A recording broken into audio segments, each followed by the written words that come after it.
smoking, no smoking pot or vaping on the grounds at all.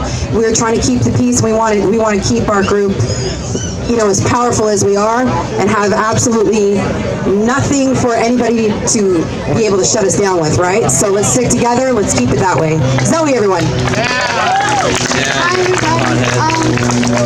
I'm very angry at a lot of the youth right now because I find that it's their future, it's our future, and why are they protesting for other stuff but they're not protesting for their future? And I find that the brainwashing, of course, is getting worse, and we need to educate the youth as well. Last week there was a protest in Berlin, as we know. There was 1.3 million to 3 million people there, and I'm very proud to say that 2 members of my family were part of those people. Even though lots of people in Germany have already felt this, and I think there should have been more, I'm proud of the progress, at least. This week I went, just saying, for a lot of people that don't really understand with the mask stuff, a lot of the shops, they treat kids the same way that they treat adults, and it's very disrespectful what they're doing. I went with a friend. He also is immune compromised and he can't really wear a mask. So me and him, we went inside H&M in a mall. It worked. We got inside without a mask, but a security guard approached us and she said, excuse me, why aren't you wearing a mask? We told her that we had medical exemptions. We even showed her our cards. And she said, if you're in close contact with any person in the store, we're gonna have to escort you out. And me and him kind of just ran out. We didn't really want anyone to get angry at us at that time. But there's another huge problem that's going to happen with the schools now. I'm very nervous about the bullying that's going to happen with the kids that don't wear the masks. I mean, a lot of us here are already pretty used to it. I'm pretty used to it with the going into the stores, but also with the vaccines. In grade 7, I did a project about vaccinations, and I've gotten a lot of hate in my schools because of it. Even a teacher, he said some very bad stuff about anti-vaxxers and about how uneducated they are and how it's not their right to put other people in danger. And oh my god, I was ready to rip his head off, but my friend stopped me.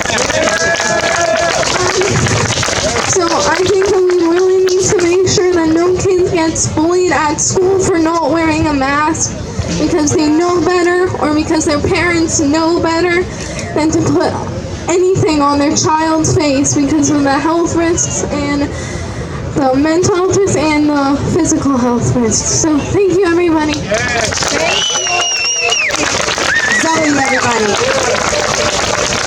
So I got the email yesterday, and I live in Peel region, and I got the email from Peel Public Schools, and with a link to a video with the new interim leader, who had to have a nice long discussion with the camera on how they're going to continue to check, there we go. They're going to continue to indoctrinate our children. They're going to continue to impose all these oppressions on our children. So I emailed them back politely, and I said, no thanks. Simple as that. No thanks. We have a new young lady to come up right now. Her name is Bridget. Everybody please put your hands together for Bridget. Come on up here, honey. Don't be shy.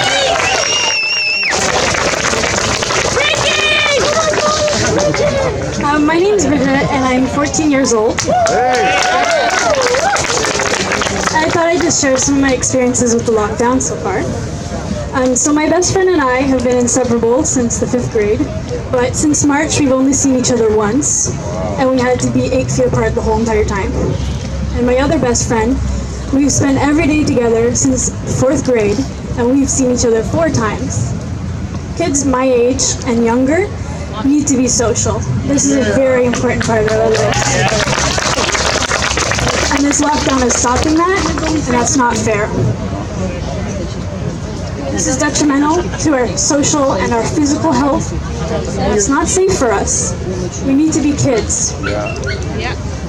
Like I said, I'm 14, so I just graduated grade 8, and we didn't get any type of graduation or party.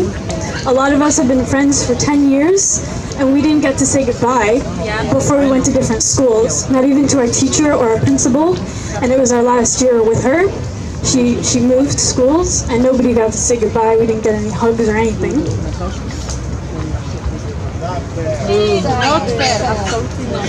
We also just got information from the Ministry of Education saying that masks are mandatory for students. Some staff get exemptions, but not kids. And they also said, at least in my school board, there will be constant contact tracing, where kids are sitting and who they're talking to, where they are in the building at all times. And I don't want to be in that environment.